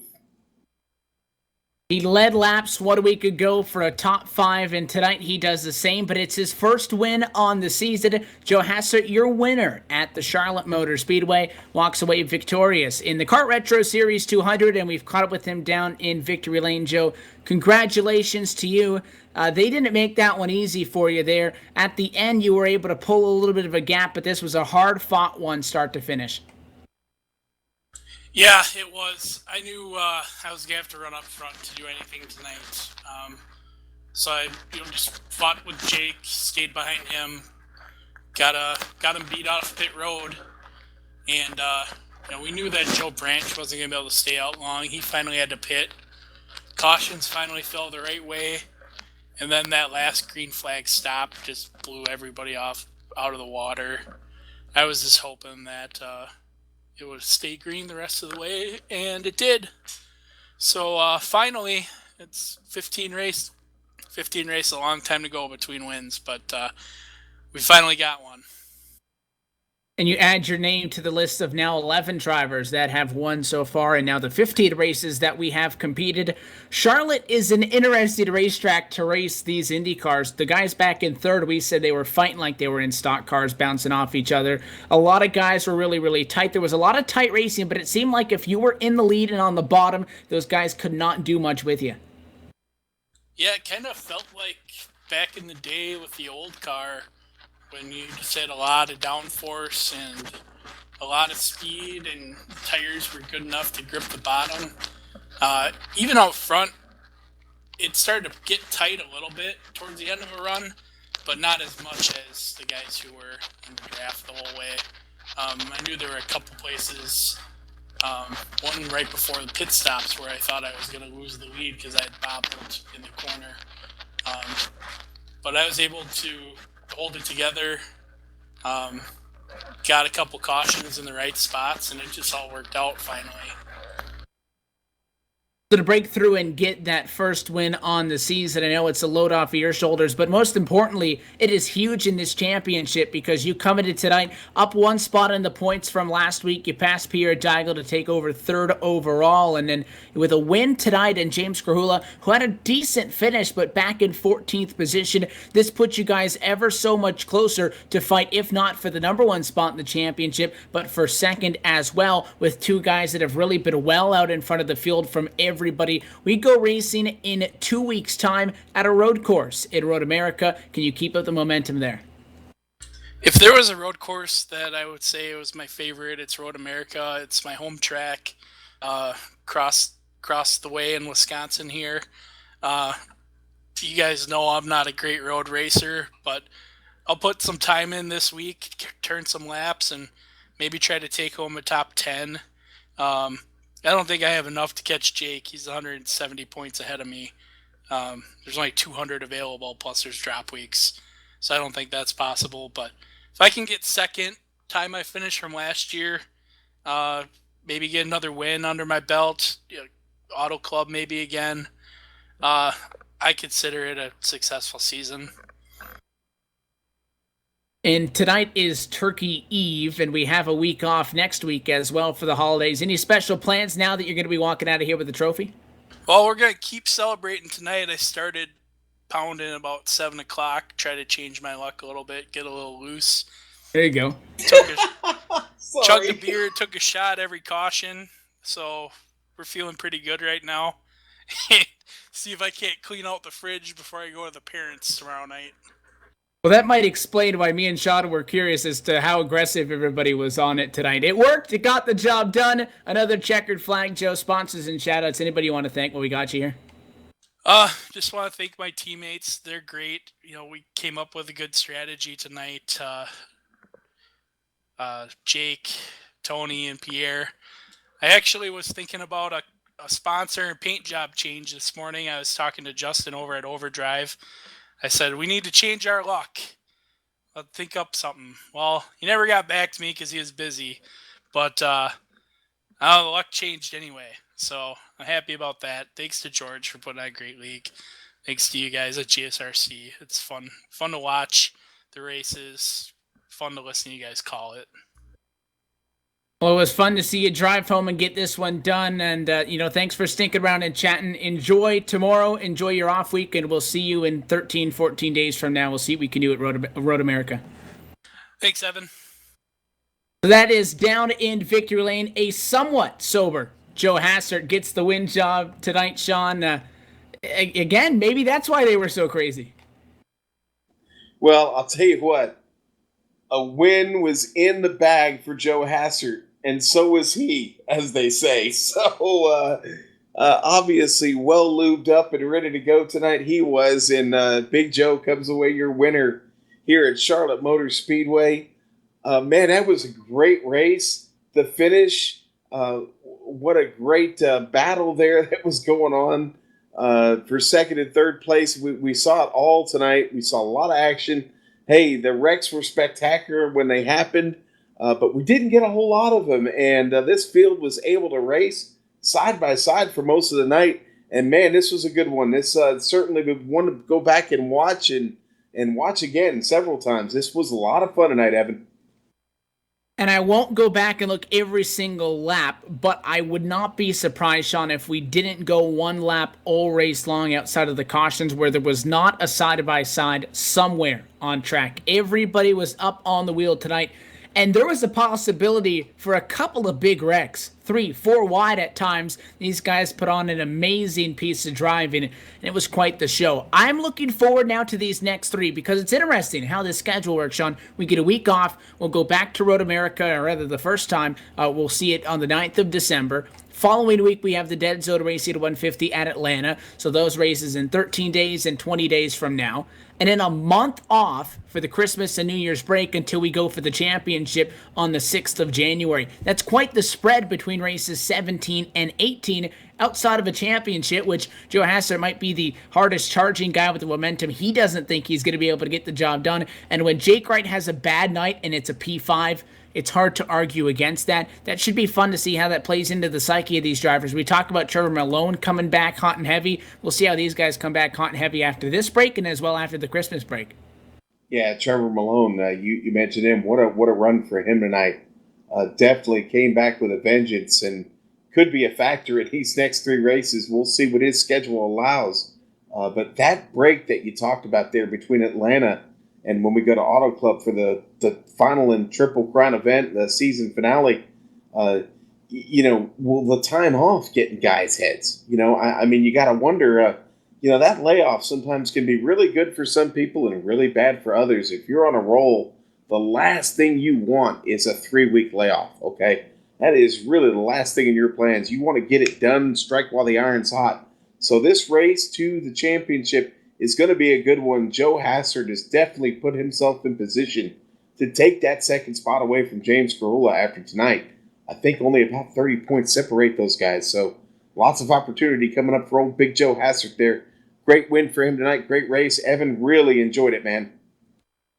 It was a fun one. It's been fun for the first 14, and the final 3 will be fun, and we hope you join us on the 9th, the 16th of December, and the 6th of January as we close out and crown a 3rd champion in the LionHeart IndyCar Series. Until then, that marks now 15 races in the books, and just those 3 that I mentioned left to go. Charlotte now behind us, Road America on the horizon. So that does it for tonight's race. Joe Hassert, your winner. Tommy Ron and George Anzaldo come home on the podium. On behalf of everybody at GSRC, I want to thank you for tuning in to tonight's coverage. It was an exciting race, and we hope to see you with us in the future. Also want to thank iRacing.com, XSplit, Aver Media, the Audio Technica Corporation, all of the things on the technical aspect that help us do what we do. The LionHeart administration team with George Anzaldo, Jesse Vincent, Tony Lurcock, talk. Camera sets, Dougie Beard, Eric Ekholm, Casey Lalonde for music. There's so many people behind the scenes that make this possible. You can stay up to date with the Global Sim Racing Channel. Our website is globalsimracingchannel.com. We're on Twitter at GSR Channel and on Facebook at facebook.com/Global Sim Racing Channel. There's still 3 LionHeart races to go. There's a lot coming up throughout the next couple of weeks that you can see now, Sean, but I'm ripping and roaring for Road America. America's National Park of Speed, Road America, Elkhart, Lake Wisconsin. Yes, Big Joe Hassard's home track, a favorite of his. Ooh, baby, that could really play into his hands as we get close to the end of this season. Road America is where it's all going to happen in 2 weeks. Can't wait to get there, Evan. Enjoy your holiday, sir. We hope to see you then at 10:45 p.m. Eastern for the GSRC pre-race show. Until then, we're done here for tonight. On Turkey Eve, we wish everybody a happy Thanksgiving. We'll enjoy the off week next Wednesday, and we will see you for round 16 in 2 weeks' time from now. Until next time, on behalf of myself, Evan Pusoko, Sean Ambrose, Amjad Yamid, and Justin Caldwell, thank you so much for tuning in.